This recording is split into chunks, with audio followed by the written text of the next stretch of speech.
we are going to get the system operating live. So just a note for our board meeting, our board members, we're not technically starting yet, but our broadcast feed is going live.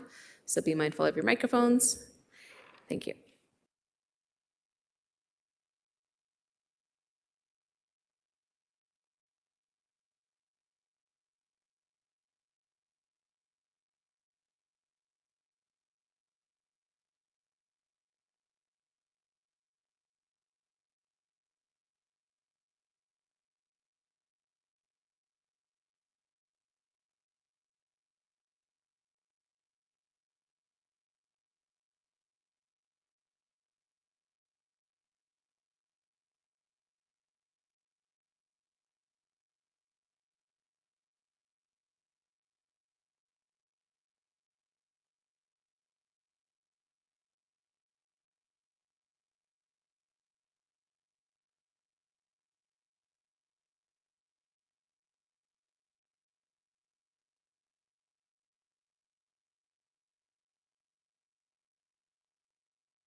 Okay, we are at 10 a.m. We do have quorum present, so we'll get started.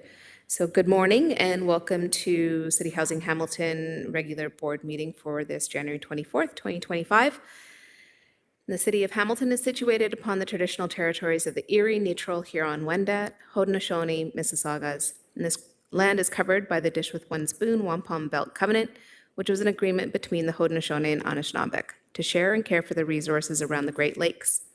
We further acknowledge that this land is covered by the Between the Lakes Purchase 1792 between the Crown and the Mississaugas of the Credit First Nation, and that today the city of Hamilton is home to many Indigenous people from across Turtle Island, and we recognize that we must do more not only to learn about the rich history of this land, but also understand our role as residents, neighbors, partners, and caretakers. I will call this meeting to order and recognize that we are in a hybrid meeting. We do have some of our board members joining us virtually. Virtually, we have Councillor Jackson, Councillor Director Jackson, Councillor Director Alex Wilson, Councillor Director Crutch, as well as in the room with me today, we have Director Adriana, or Vice President Adriana Harris, and then also Director Carl Andrus. We have regrets from Treasurer Huang, and I do anticipate we'll have other board members join us as we proceed. First up on the agenda is conflict of declarations of interest. Are there any to declare at this time? Seeing none, we'll move on to our agenda. So we do have an item that's been added, which is 8.C, our urgent and confidential report 17007. Is that a L or I? L, thank you very much. And may I please have a mover and seconder to add this item to our agenda? Moved by Director Andrus, seconded by Councillor Director Crutch. Anybody opposed? Seeing none, that will be added to our confidential items on the agenda. Next up is confirmation of our minutes from our special meeting that was held on May 27th, 2025. May I please have a motion to approve the board minutes? Moved by Vice President Harris, seconded by Councillor Jackson. Any discussion on our minutes? Seeing none, then any opposed to approving our minutes? Seeing none, that carries. And a welcome to Director Plug Bust, who's also joining us virtually. Okay, that takes us on to our delegations. First up, we have, before we begin, I just want to say, based on our delegation procedure materials that are shared at the meeting need to be provided in advance, and I want to recognize that none were provided to our designate in terms of our board, and to confirm that delegations today cannot reference any labor relations issues, matters already presented to another body for consideration that includes LTB, or other bodies similar, or specific complaints about staff or other tenants, and if it does, it is our policy to indicate that that delegation will be stopped. So we will shift that if there are any names mentioned, I will recognize and tell you that we will turn off the microphone, as it is against our procedure for our board meetings. So we had some delegations that were originally going to be in person, and they have moved to being virtual requests. So before we go any further, can I confirm if those delegates are joining us virtually yet? Are they online? Okay. Oh, Councillor Andrus, yes. Or not Councillor, sorry, Director. I apologize. Just as a small point of order, Chair, do we need to amend our delegation approval because they were approved as in-person and not virtual? I don't think we need a formal change for the approval. We do provide that accommodation to our delegates, so I don't think we need to necessarily make a separate motion for it to be a virtual one versus in person. Both are permissible. Okay, so if our delegates who had indicated joining us virtually are not in the meeting, that is what I will do procedurally is move forward sequentially down our delegation list. We have one delegate who is confirmed and in person, so we'll move there first, and then we'll go back up and announce each of the other delegates and see if they've been able to join us virtually. Okay. Right, so first up we have Helena Vermillion, sorry, my apologies, from 430 Cumberland, regarding 430 Cumberland. And I do have a request of my board members and to meet the request of the delegate, if we could extend the time to double it from 5 minutes to 10 minutes to accommodate the need. Moved by Director Andrus, seconded by Vice President Harris. Anybody opposed to extending the time to 10 minutes for this delegation? Seeing none, then it's approved and you have your 10 minutes. Please proceed. These issues and emails to City Housing Hamilton officials and city councillors. First, I want to address the incident in October 2024 that prompted much of my correspondence, an incident that received public attention and left many residents disturbed. During City Housing Hamilton board meeting, myself, a delegate, was speaking about urgent tenant issues when a dispute arose. Instead of working through those concerns in the open, the board abruptly ended the live stream broadcast of the meeting, violating my charter right to freedom of expression, which did not meet the Oakes test. This meant that members of the public watching could no longer witness the proceedings. This is a stifling of democracy, as Councillor Jackson referenced in the previous board meeting that I listened to. Ending the live stream in the middle of a delegate's remarks is a deeply troubling decision. It sends the message that when faced with uncomfortable criticism or tough questions, the board would rather shut out the public eye than engage transparently. In one of my emails following that meeting, I pointed out that this action erodes public trust and accountability. City Housing Hamilton is a public institution responsible for thousands of tenants, and it should uphold the highest standards of openness, regardless of you not being subject to the ombudsman rule of law. Cutting off the live stream was unprecedented and unacceptable, effectively silencing a public voice and hiding the discussion from residents who have a right to observe board proceedings. On October 17th of last year, the board dimmed the public light. Today, you can turn it back up and brighter than before. If you do, you will transform skepticism into partnership and from fear into pride. To be clear, I understand that meetings can become contentious. However, the proper response is not to retreat from public scrutiny, but to address the issues head on. By ending the live stream, the board violated my freedom of expression, the spirit of transparency, accountability, and democracy that citizens expect from any body entrusted with public funds and public welfare. The move was reported in local media. Joey Coleman of the Public Record covered how the live stream was halted amid our delegation dispute, raising alarm about the governance at City Housing Hamilton. I made 2 additional requests to delegate after this incident to mitigate my damages and repeatedly denied the opportunity to delegate, which was in contravention of the municipality's bylaw 21-021 section 8. It also violated my freedom of expression and did not meet the Oakes test and furthered my damages. City Housing Hamilton also violated their own policies and procedures in doing so. Lastly, CHH Board of Directors have been selectively enforced Section 8(1)(b) policy as board members have been heard or observed eating food during board meetings. This reflects an inconsistent application of policies to the benefit of some and to the detriment of delegates and others. I urge the board today to reflect on that decision. Delegates must be treated with respect even when they are critical. Difficult feedback is often the most important feedback. Going forward, the board should commit that all meetings remain public and accessible, including via live stream, regardless of disagreements, that all meetings remain public and accessible, including via live stream. Transparency should never be sacrificed to avoid embarrassment or hard conversations. Instead, show residents that you're willing to listen and respond, especially when feedback is critical. Sorry, I'm obviously overwhelmed. Lots of ghrelin, epinephrine, and cortisol running through my blood right now. Furthermore, changing your delegation policy to one that effectively muzzles and constructively discriminates against those who wish to delegate is also stifling democracy.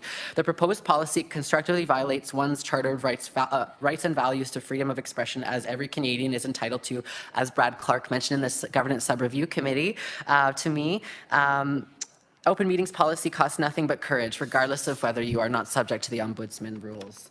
There should be clear board directives that delegates and tenant representatives are to be treated as partners in problem solving, not nuisances to be managed. City Housing Hamilton exists to deliver safe, affordable, dignified housing. Most frontline staff work hard, and I acknowledge that, and I thank them. The shortcomings I have detailed are systemic and not personal, and therefore they demand systemic fixes. Many of us living in City Housing Hamilton properties have experienced or witnessed alarming security lapses. I have documented instances of doors to our buildings being left broken or unlocked for weeks, which allowed strangers, including those engaging in drug activity and other criminal behavior, to enter our home environments, making us feel absolutely unsafe.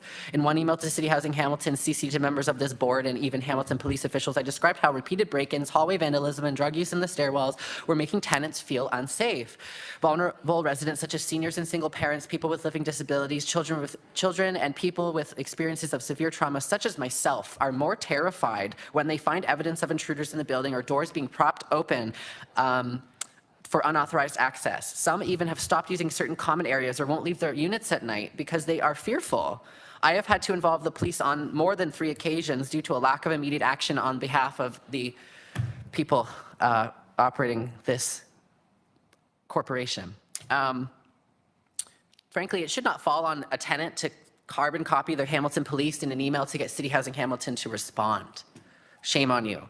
These pleas outlined in my emails have so far been met with minimal concrete response. When the board, we need the board to prioritize tenant safety, coordinating with police and social services as needed, but above all ensuring that basic security infrastructure like key card locks, intercoms, cameras, lighting are in place and functional in every building, and that the security people are actually doing their jobs, because they haven't been.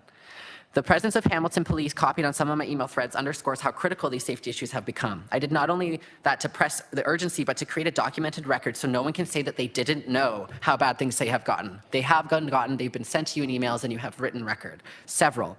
No one should feel unsafe in their own home, and City Housing Hamilton has a duty to care for its tenants to maintain secure living environments. The third major issue, also documented in email exchanges, is poor maintenance and substandard living conditions in several City Housing Hamilton properties. It's an issue that ties directly to the dignity and health of tenants. I have lived through and written to management about problems such as persistent mold and mildew in units and common areas due to leaks, poor ventilation, and they've been gone untreated for long periods. There was a mold report from 2014 and a mold report from this year. Infestations of pests like cockroaches and bed bugs. Several residents, my neighbors, and I have complained about inadequate pest control measures. Exterminators are not they're not contacted promptly, or the treatments are so superficial that the pest returns within weeks. Living with pests causes stress and can lead to property damage, not to mention the stigma and mental health impact of tenants feeling their homes are unclean through no fault of their own. Broken elevators and facilities. In one of my emails from January, I described how one of the elevators in our high-rise building was out of service for nearly a month. Elderly and disabled tenants were effectively deprioritized. I know of residents on mobility devices who missed appointments, important appointments, because they simply could not get downstairs in time. While I appreciate that sometimes repairs take time, the contingency planning and communication were non-existent. We never got clear information on when it would be fixed or offers of assistance for those in need. This indicates a lack of empathy and a planning in the maintenance of department. Additionally, the building recently installed an automatic door opener, but it doesn't stay open long enough, and the door has closed on people, causing them to stumble. The dignity of people living with disabilities, including myself, is not considered. Further, the back door has access cut off to residents at 10 p.m., which forms a safety and security risk, as it constitutes a reduction in service, which could be brought to the LTB for tenants, as it limits the entryways for tenants who may need to quickly come inside for any reason. This back door may also has no automatic door opener, yet it has a ramp which was installed this past week or two. However, there's no clear path of egress for mobility device users to properly use that entrance in any meaningful way. It basically traps them. They can enter, but they can't actually access the door, and if they exit, they're trapped. The attempts at accessibility fall short and give the impression of discharging liability rather than caring about what people living with disabilities experience while living at CHH properties. CHH actively disenfranchises tenants' rights by encouraging phone calls and discouraging emails. For maintenance requests, tenants are instructed to call the maintenance line, but this effectively leaves no written documentation of the tenant's request, leaving tenants unable to seek municipal law enforcement recourse should CHH remediate the issue should they not remediate the issue within an appropriate amount of time. This is one of many systemic problems. These chronic maintenance issues are not inconveniences. They are violations of our right to live in safe and habitable conditions and interferes with our reasonable enjoyment as tenants. City Housing is a landlord, and if a private landlord neglected properties to this extent, there would be fines and orders issued. The fact that you tried to stop me from delegating today does not go without view. The board must hold City Housing management to a higher standard. We need proactive maintenance schedules, timely responses to repair requests, and transparency when there are delays, because there has not been transparency thus far. Tenants should be informed of what's happening and not left in the dark. I also want to point out that tenant engagement should be a two-way street. It feels right now very one-sided. Tenants complain and we rarely hear back, or selectively when we make a AODA or HRC, Human Rights Code, Accessibility for Ontarians with Disabilities Act, accommodation request in writing. Only then do I get an email back immediately. I wonder why. Why are we forced to use delegation at a board meeting or to carbon copy half of City Hall on an email just to get our basic issues acknowledged? Why is that?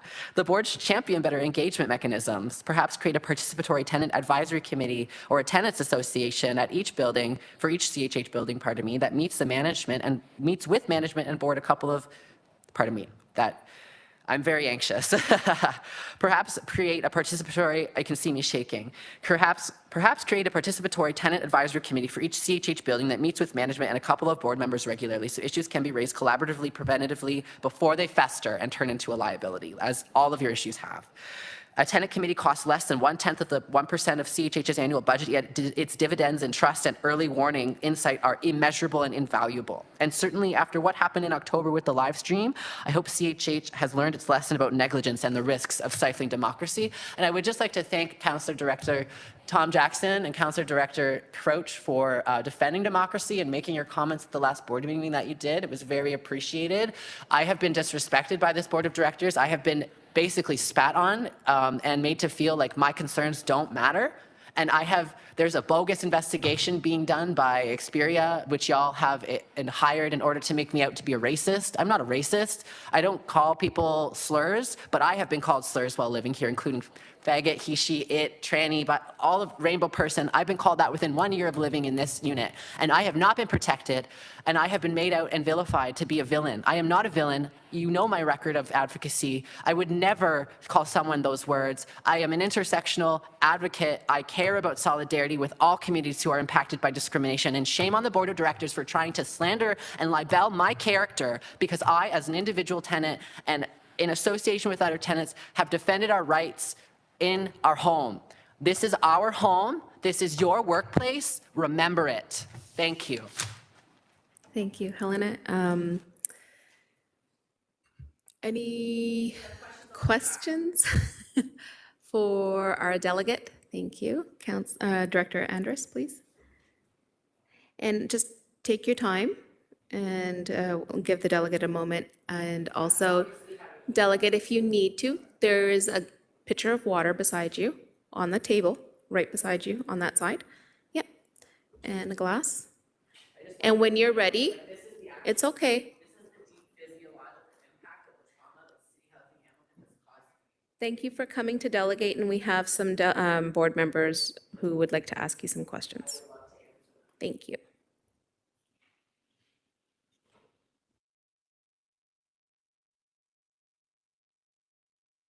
Director Andrus, please.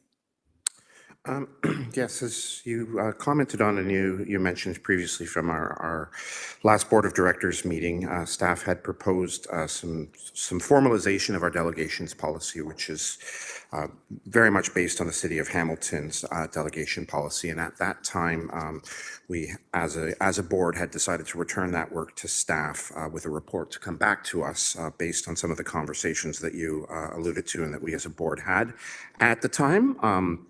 In your delegation, you alluded to some changes just as a frequent delegate yourself and as a tenant. Are there any frequent delegates, not to just this body?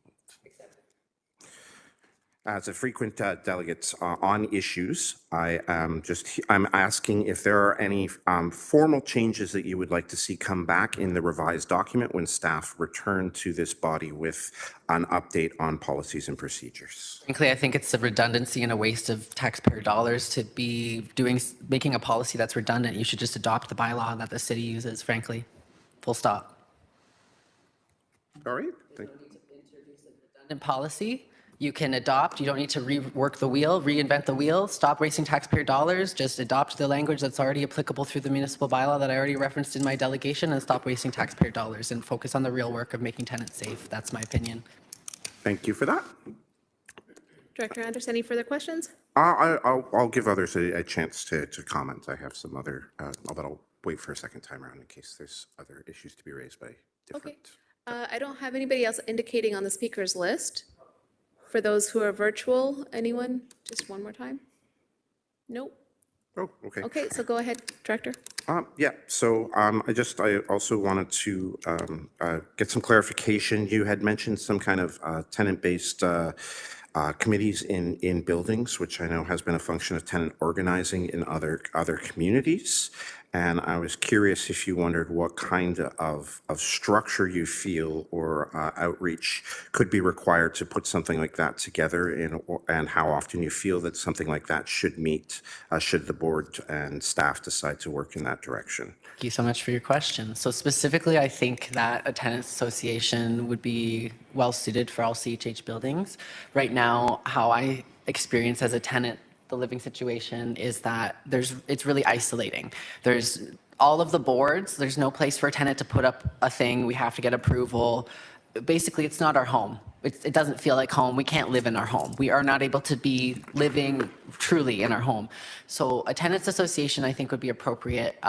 Just a loose association of tenants that meet. I imagine as frequently as the board meets is how often you would want the tenant association to meet. But I just want to say that the reason why I think they're so important is because I have taken effort to organize my neighbors, and the reason why I've been vilified is because City Housing Hamilton's had to spend a lot of money as the result of my advocacy on repairing 430 Cumberland. And if tenants were more well organized, as per Narinder Nan's sticker, the only safe community is an organized one, then individuals like me who advocate often wouldn't have to do that.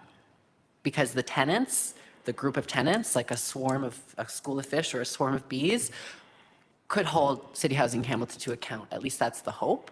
And I imagine that it would need to be promoted, because what's happening right now is individuals feel isolated. The culture of City Housing Hamilton properties don't really encourage socialization. They encourage cliques. It encourages bullying. And you know, the infrastructure itself, thank you for the new tables, picnic tables, I appreciate that. Before that, for example, we weren't able to really enjoy the infrastructure. So I think what really is important is like making tenants feel like they have a stake in the conversation, and therefore maybe I wouldn't suggest that City Housing Hamilton manage the tenant association group, but promoting one I think is absolutely a thing. Maybe electing individual tenants in each building that could help direct it, or like organize people, like go door to door, be like, hey, I'm with the tenant committee. Would you like, this is what we do. Would you like to be a part of it? It's just about, you know, building working class power against corporations and their interests, people's interests over corporate interests. Thank you, Director. Follow-up question to that. So, as I understand that you have some experience in grassroots organizing, and that this kind of organization is not usually done without resources, would you have any suggestions around granting programs or specific costs per building or per cluster of building that this body may need to consider when talking about supporting tenant organization, should it choose to go in that direction? Above my pay grade, I'm on ODSP. I'm sure you could ask one of your beautifully paid lawyers to advise on what grants might be available. And I'm not saying that facetiously. Specifically to clarify, I'm not asking about what grants are available. I'm asking about what grants may be required to enable. Oh, okay. Through Appreciate you clarifying the question. I do not know, frankly, what the cost of managing a tenants association would be off the top of my head. I know that they are valuable. In terms of meetings, gathering points, I'm sure you've done, you know, it's usually nice to provide food. If you wanted me to ballpark something, it would likely be $250 a month maximum. I mean, we're talking about Zoom, maybe a website, maybe some printing, maybe snacks, water. I'm just pulling out of my head, guys. Sorry. No, I appreciate that. I'm not, I have a asking you to concussion. give us a formal answer just based on your experience, because I know these things do carry Yeah, some costs that may not be able to be borne by So our to residents. clarify what in making sure that people have the ability to get there. So I think that that is redundant in this case. So people would be living in the building and they just go downstairs or whatever meeting space it is, right? But if we were meeting at a separate area, which I wouldn't recommend, transportation costs for the Zoom to allow the meetings to be hybrid as well as in person for accessibility, COVID consideration, et cetera. Giving people snacks, juice, you know, I think a lot of the momentum has to be built and people have to feel trusting. In order for them to feel trusting, they have to be able to be comfortable, right? And so that's why the juice and the snacks and, you know, like the printing materials to promote the idea or the group itself, so people get familiar and comfortable with its presence in the building so that maybe they're more curious instead of cautious and then they join us. That's the idea. And lastly, with the patience of the chair, thank you very much. Thank you. Around the concepts of some of the security challenges, you are certainly not the only person to come before this body to talk about security challenges in the buildings, and it is something that I feel as a board member that staff is very well aware of, is in the process of conducting, I hope, a very thorough security audit to bring back to this body. What would you encourage as a delegate in by way of this body to encourage feedback on that report once it becomes available? Obviously, I'm sure you'll look at it in the minutes and have comments to bring to this body, I hope. But in terms of other tenants or other folks, what might you suggest that we can do as a body once that report comes back to make sure that it kind of meets with some of what we've heard from delegates and the needs of tenants and buildings? I'm not asking you to speak for all tenants, but just for your perspective yourself. Thank you. Recommend firing Logic Security and hiring a more reputable, responsible company that actually does their jobs and doesn't sleep on shift and doesn't use their phone incessantly and doesn't hide in this back room, who actually do their rounds. Frankly, I do rounds more often than they do with my service dog. Quite frankly, it is atrocious how many times I've had to direct the security people to the door being propped open, how many times there was like an alcoholic unopened drink left in the stairwell. I had to let them know about that. There was drug paraphernalia. Like, I've been doing their jobs. Where's my paycheck? I'll invoice you. You know, like, you need to hire a different company. This company, Logix, is incompetent. They don't do their job. And frankly, they're not trained in human rights law. They have violated my rights because when I was having a mental breakdown as a result of being discriminated against, they made me out to be the problem instead of listening to me in trauma and realizing that I was going through discrimination. Just like if anybody was called slurs, you'd probably be upset, right? You'd probably be upset if you were called a slur related to your identity, right? That's a reasonable thing to be upset. Not to mention that there have been multiple crimes. I've been the victim of multiple crimes at this building, including vandalism, mischief, uttering threats, and assault with a weapon in 1 year of living at City Housing Hamilton. And the security intervened at no point. They had no point. And the one time that they involved themselves in the situation with one of the other tenants, they didn't take a report. And they've also made reports that were inaccurate, factually inaccurate. And I just want to express, I've taken a private investigator's course. I know the obligations of PSISA, so I'm speaking with that knowledge and expertise. And I can tell you that they have refused also to show their licenses, which is against CISA. Honestly, like, I've never seen a worse security company. They are atrocious. They disrespect tenants. They treat it like it's their home when it's their workplace and it's our home. We do not feel safe with them around. And frankly, the only reason they've been given a 24/7 contract is because I've been attacked so much and the victim of multiple crimes, which, again, I'm being made out to be the villain instead of the victim, which is the truth, that I'm the victim here. One of. Does that answer your question? Yes, thank you very much for your Fantastic. delegation today. Thank you so appreciate much. it. Everybody. Thank you. There's no further speakers on the speakers list. Thank you for your delegation. And yeah, you can totally just leave it right on that table. One comment as chair, but also in relation to 430 Cumberland, the emails and documentation have all been received. It's been part of my request for a building assessment for 430 Cumberland, and through my office, we'll be organizing a meeting with the tenants in October to address some of those data good repairs. Thank you again. An investigation by the housing minister, so City Housing Hamilton is aware. Take care. Okay, so may I have a mover and seconder to receive item 4D, which is the delegation we just heard? Moved by Vice President Harris, seconded by Director Andrus. Anybody opposed to receiving the delegation? Seeing none, that is carried. Okay, over to our virtual participation. Do we have our, okay. So to confirm again, for those of you who are joining us virtually for your delegation, as per our procedure, materials to be shared at the meeting needed to be approved in advance and reviewed prior to delegation, and there was no materials that were provided prior to, so no broadcasting will be permitted. If you do attempt to share any slides, that kind of thing, we'll have to stop that, just so you're aware. The other awareness piece here is to confirm that delegations cannot reference any labor relations issues, matters already presented to another body for consideration, example, the LTB, or specific complaints about staff or other tenants. And if it does, the delegation will be stopped, your microphone will be muted. So again, you cannot name other people in your delegation. So we have 3 delegates joining us virtually. We have Baya Abruana, respecting urgent issues of public interest involving CHH systemic failures. And my understanding is that this is a request from the Guardian for a minor to participate. Okay, and so the minor is number 1, just to confirm, Teresa, thank you. Okay, so if we could see the delegate, could you turn on your camera and microphone? Do you mind testing it and just saying good morning? This time I can't see you or hear you.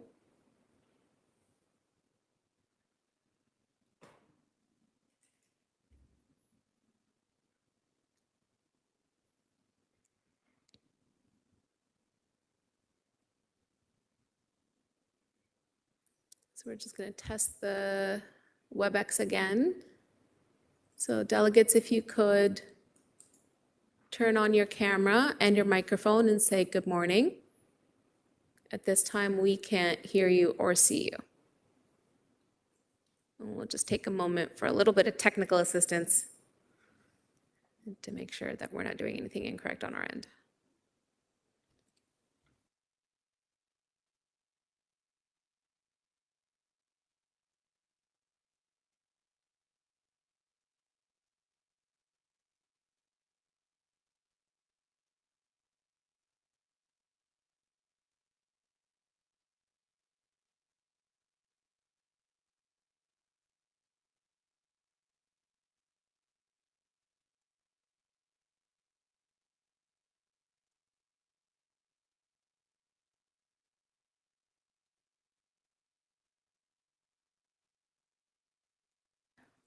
Okay, it looks like our delegates exited the meeting virtually, so we're just going to see if they're rejoining.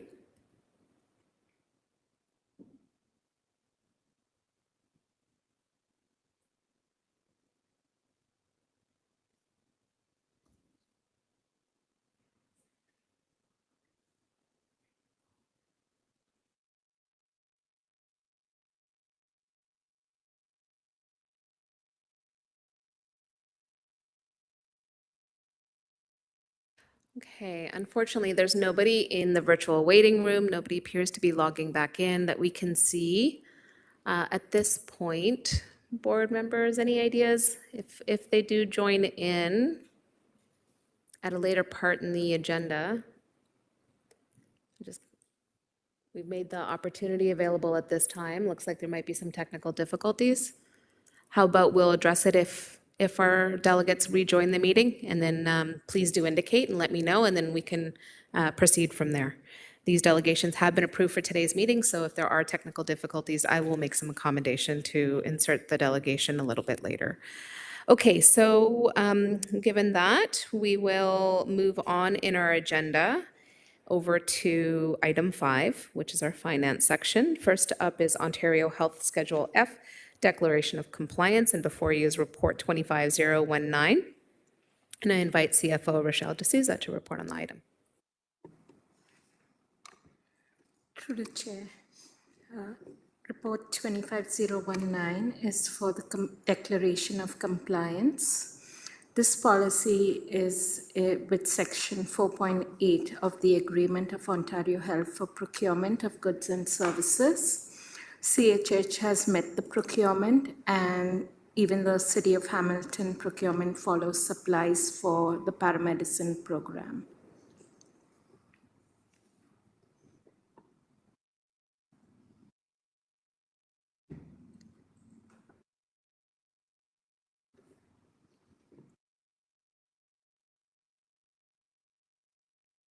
Okay.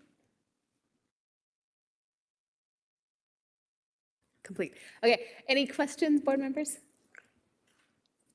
Seeing none, then may I please have a mover and seconder for this item? Moved by, thank you, Councillor Wilson, seconded by Vice President Harris.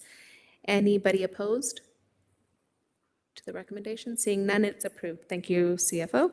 Next up is our variance report, 25020, again to our CFO. The operating variance for April 2025. This is just the expense side. Revenue side will be from September onwards when we bring this report to the board. We should be caught up for 24 and 2025. The expenses, we are trending well in most areas, except for materials and services, we are over, and utilities slightly over. So for materials and services, if you go to page 3 of your report, you will see that biggest variance is in unit turnovers, and we are looking into that area. The second is grounds and security, and we are trying to get less cost in that area, but as you see, we need to spend some money in that area. The most unit turnovers which are over the operating budget are from the poverty reduction funds. One of the reasons we have spent more in unit turnovers is we are trying to maintain our 2% of vacancy, and that does cost, and there is some overflow from 24 into 25. For utilities, I'm hoping it's a seasonal variance, and we actually kind of come close to the budget at the end of 12 months. Thank you for the overview. Board members, any questions? Okay, seeing none, then may I please have a mover and seconder to receive the report? Moved by Director Plugbuse, seconded by Director Councillor Kretsch. Anybody opposed to receiving the report? Seeing none, it is carried. On to section 6 of our agenda, which is our development portion of the agenda. First up is A, Asset Renewal 2024-2025 KPIs.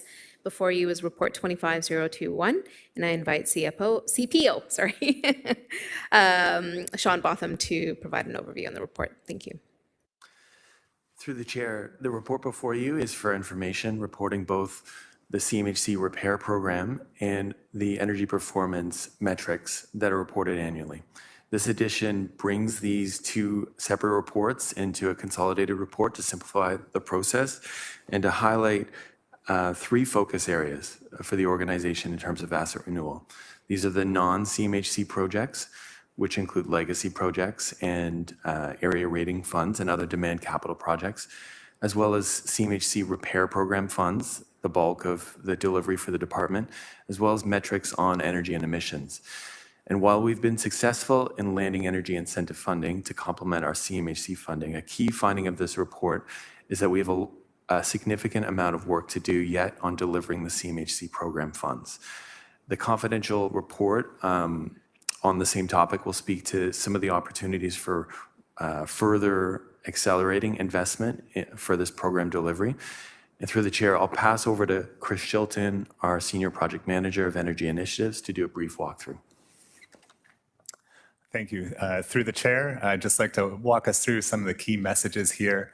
On page 2, that's in front of you there, you'll see we've highlighted kind of 2 categories of projects based on their funding sources. So non-CMHC projects being projects that were budgeted for before we received the CMHC co-investment fund agreement, or other funds that are not related to the CMHC repair program. So on that second page there, just a summary that there are 11 projects that are considered not attributed or associated with the CMHC repair program. If you go to the next page, it just shows a graph of the projected completion of those projects that are legacy projects or other funded projects, for instance, from area rated funds that are not associated with the CMHC repair program.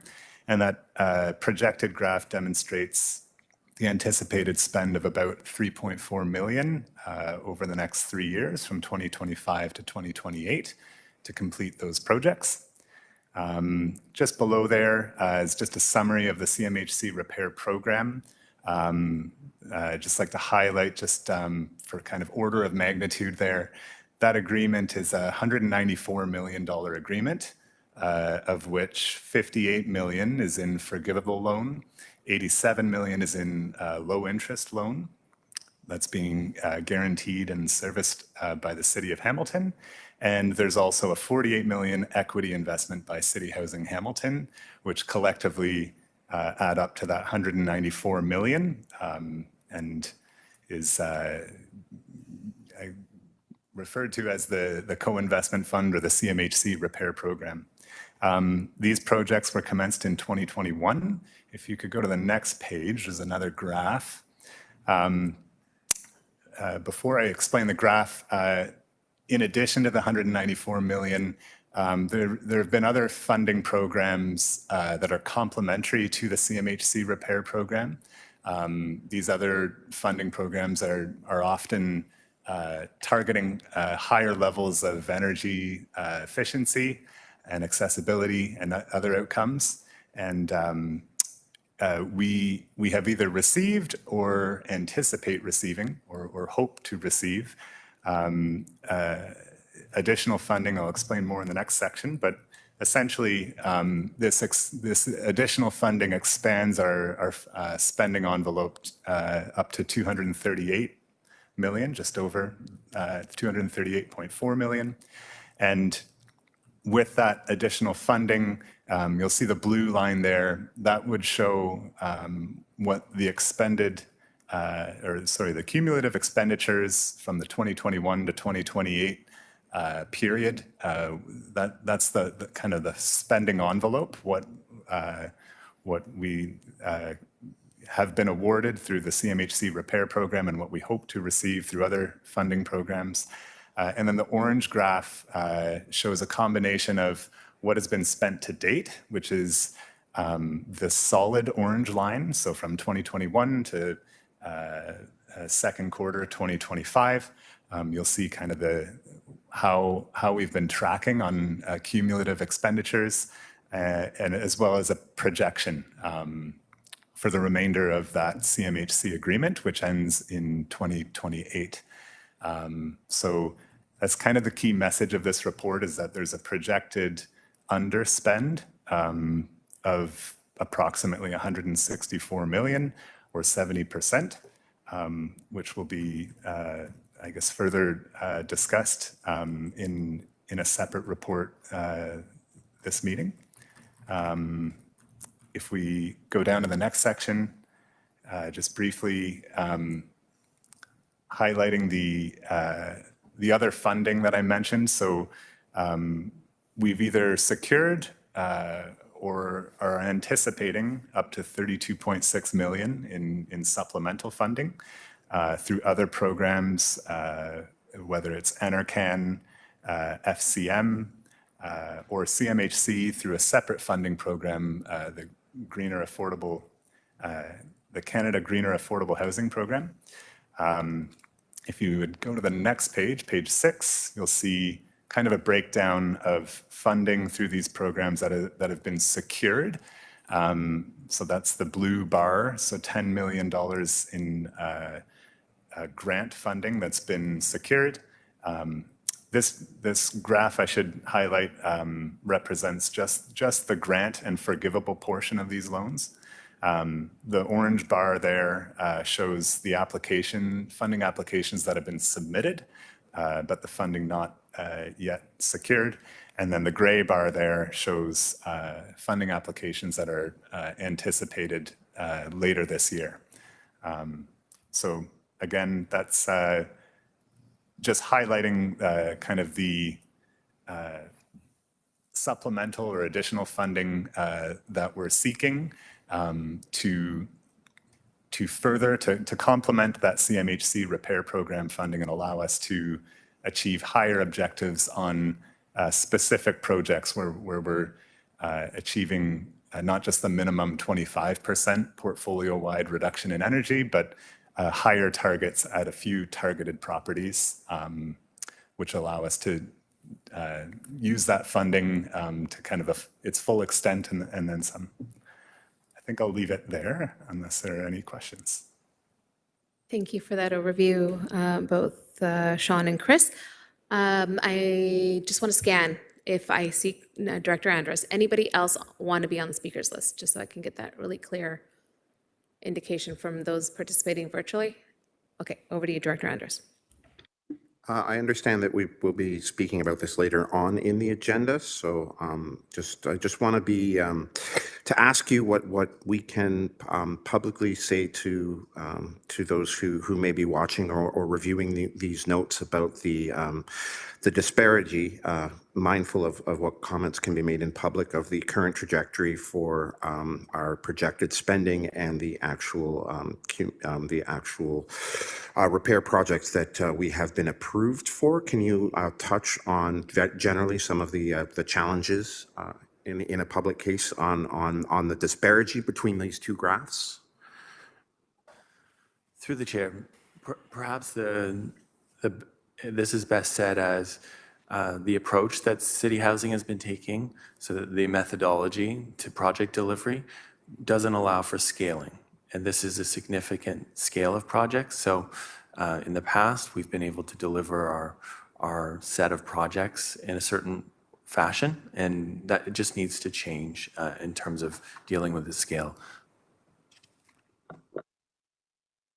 Thank you very much. And I understand, of course, that as a board and the previous board, there have been a lot of corporate changes and administrative changes that have undergone.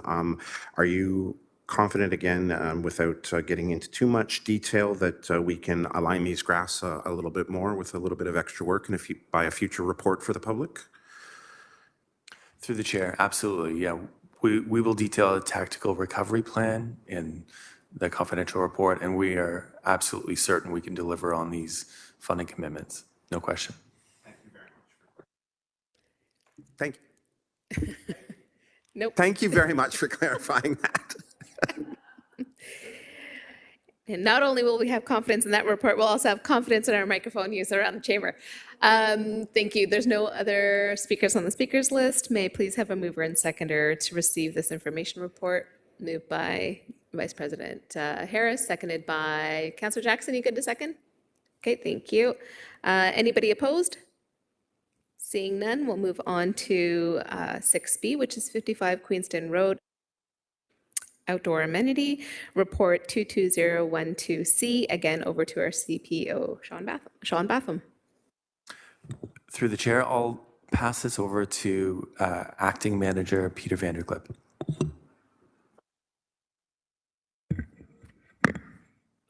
Sorry, my microphone use isn't great either. So through the chair, before you is a report to about the 55 Queenston, about the memorial or replica sign that was planned for the site. We're asking to be directed to be change the approach a little bit, instead of just doing the replica sign, but to do a little bit more work within the building lobbies and outdoor plaques as well to tell the story of the site. There's not too much more in there. Just we wanted to make sure that we were, since this motion was made a number of years ago, there's been some developments in how we approach our tenants through the Tenants First Committee to try and get their feedback on the buildings. And just also we wanted to double check in with the expense. We can, this is our recommended approach, and we wanted to come to the board with that. So. Okay, any speakers on the speakers list in terms of approving the recommended changes for the funds? Okay, Vice President Harris, first up.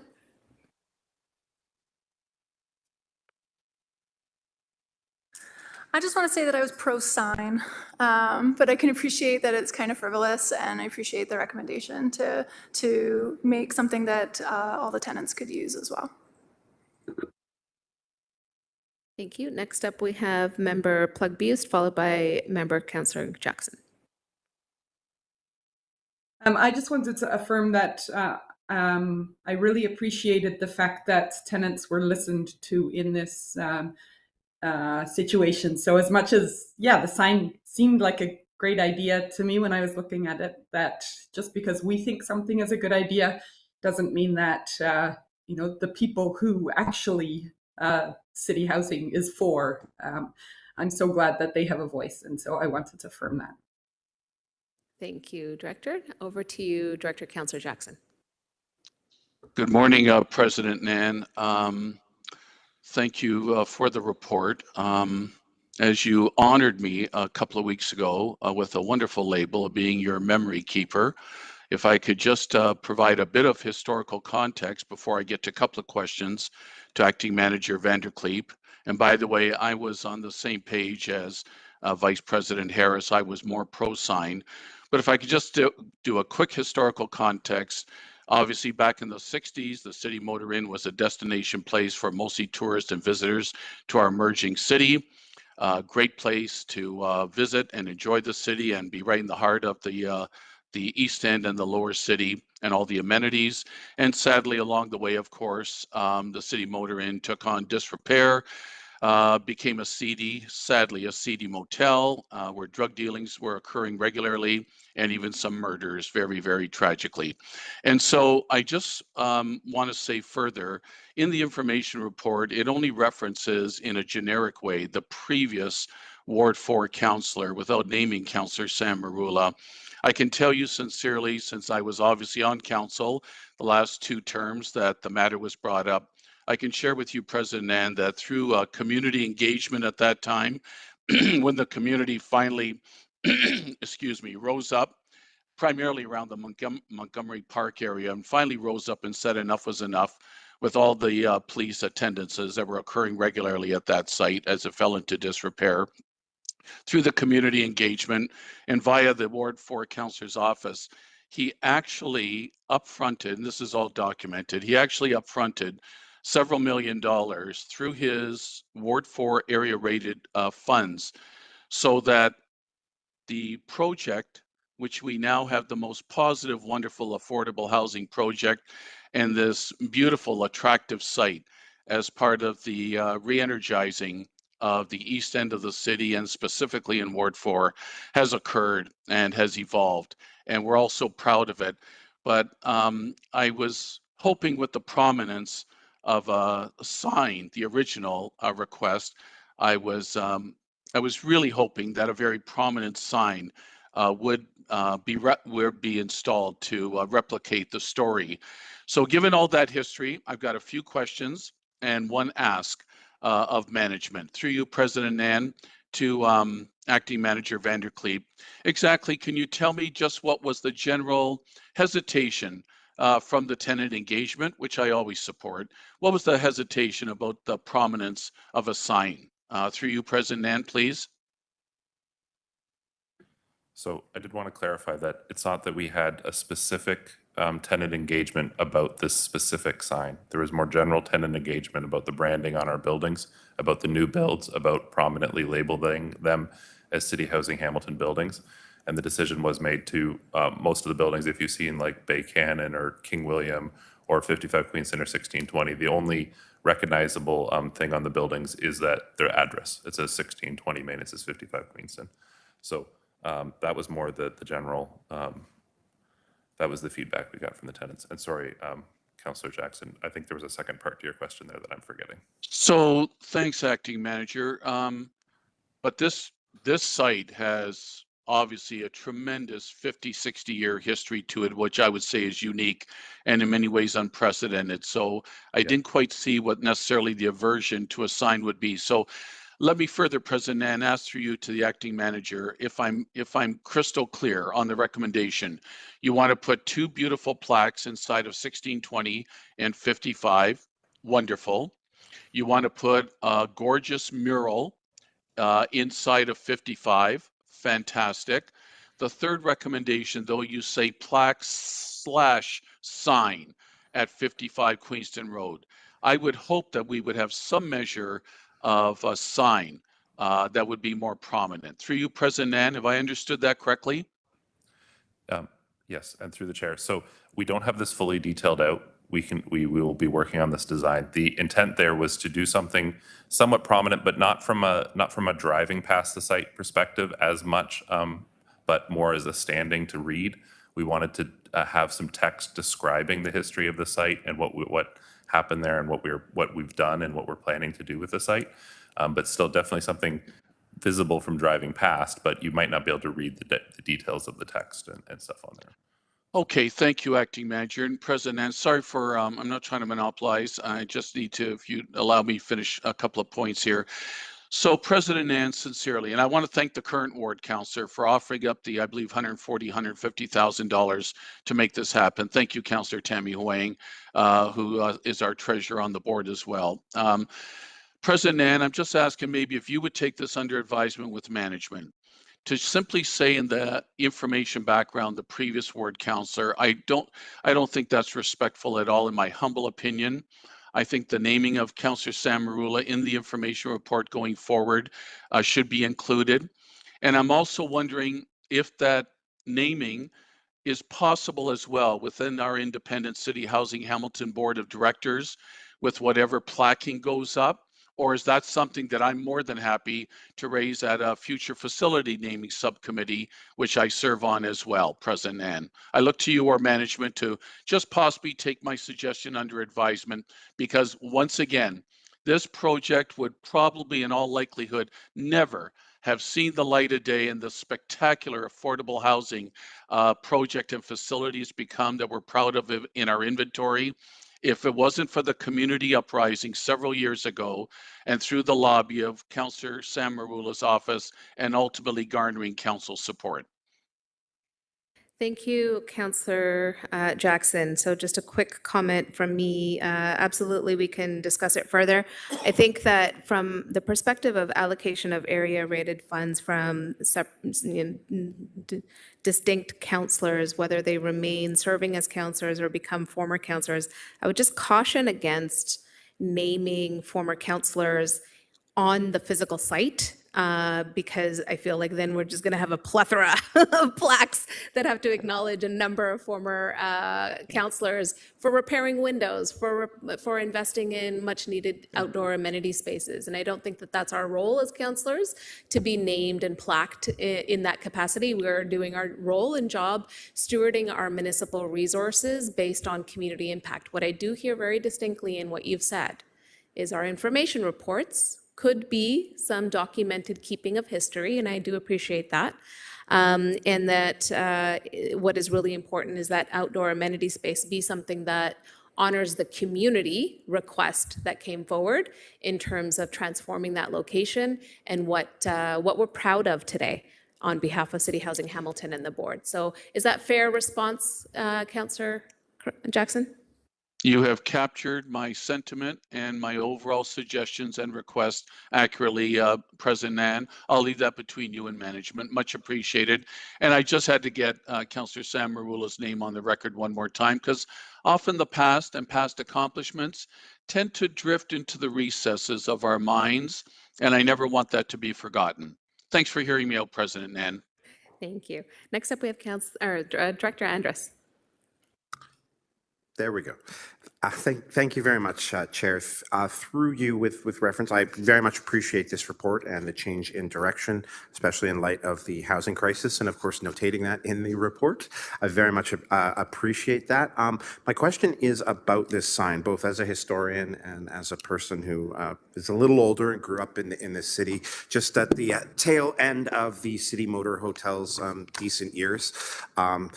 I am curious what the plans are, because we had taken these items into storage, if there was a plan moving forward, and I would, through the chair, encourage a possible conversation with Metrolinx around the LRT station, a stop that's going to be created near there. During my tenure in my other hat at the Community Benefits Network, we heard a lot about heritage and history from folks in honoring spaces, especially in light of a lot of buildings that have disappeared, especially in Ward 3 and 4 along the corridor. And there may be a potential opportunities I've seen in other Metrolinx projects to honor the history of that without associating it with our tenant building in a different space. So I would just encourage staff to maybe reach out to both Metrolinx and the city side to further those conversations. And then I just want to say I'm very happy to see this just change of direction.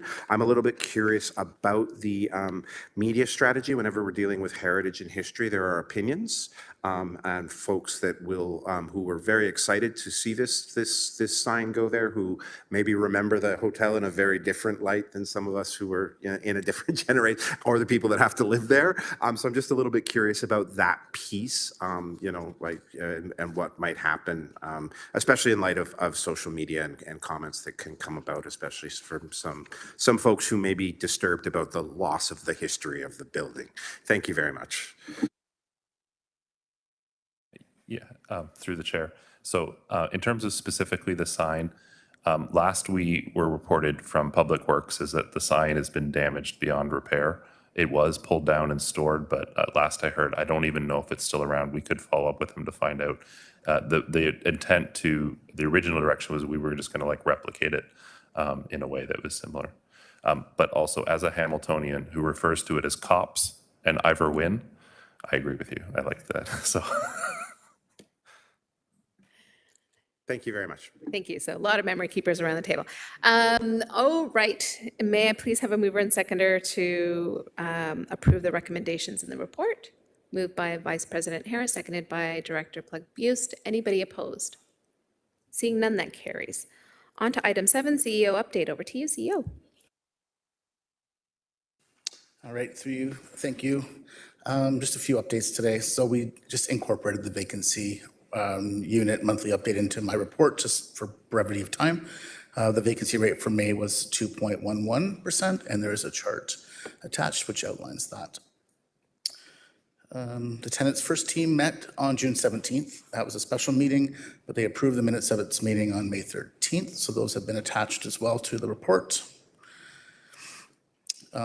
Staff were advised of CHH's new service model and the resulting reorganizational structure on June the 5th. I want to just publicly thank the staff for receiving this information with such professionalism and providing such thoughtful feedback. As a result, now CHH will start to launch a comprehensive communications plan for tenants and stakeholders to begin in late June, I guess it's beginning now, and continuing out throughout the summer.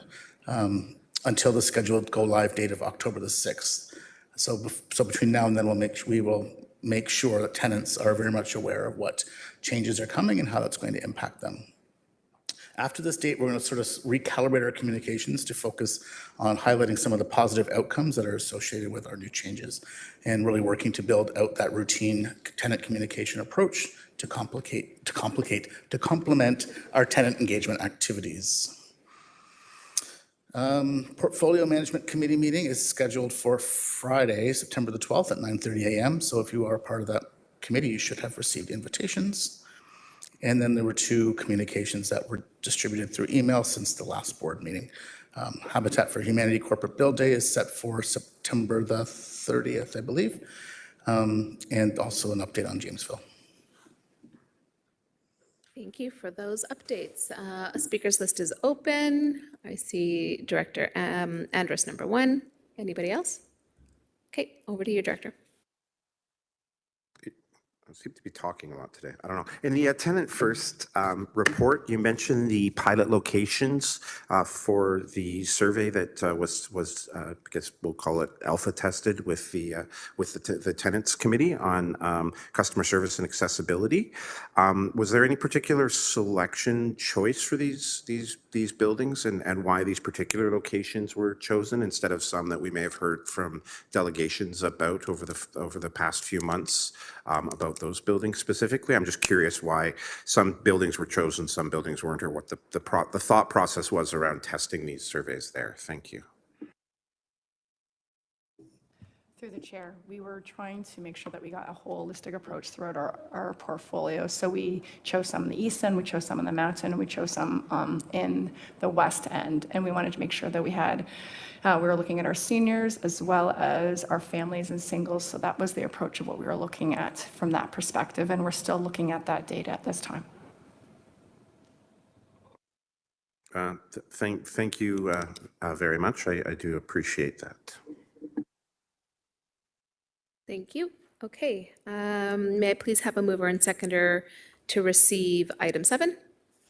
Moved by Councillor Director Wilson. Thank you, Councillor Director Crutch for a seconder. Anybody opposed? Seeing none, that carries. Thank you for those updates. Okay, now we're going to move on to private and confidential. So to remind folks that discussion of one report is in closed session, subject to the following requirements pursuant to section 9.1 subsections E and K of the city's procedural bylaw 21-021 and section 2392 subsections E and K of the Ontario Municipal Act 2001 as amended, as the subject matter pertains to a trade secret or scientific, technical, commercial, financial, or labor relations information supplied in confidence to the municipality or its local board, which, if disclosed, could reasonably be expected to prejudice significantly the competitive position or interfere significantly with the contractual or other negotiations of a person, groups of persons, or organization. So that applies to both. It covers both sections off. If I could get a mover and seconder to have us go into camera to discuss items 8A, B, and Z, please. Moved by Vice President Harris, seconded by Director Plug-Buist. Anybody opposed to going in camera? Seeing none, thank you. And just a reminder to double check that our virtual meeting only has our board members and those who are pertinent to the item. First up being 8A, and then for those in the room, also to make sure that that is happening. And then the last thing we need to do is close the 2 gallery doors as well.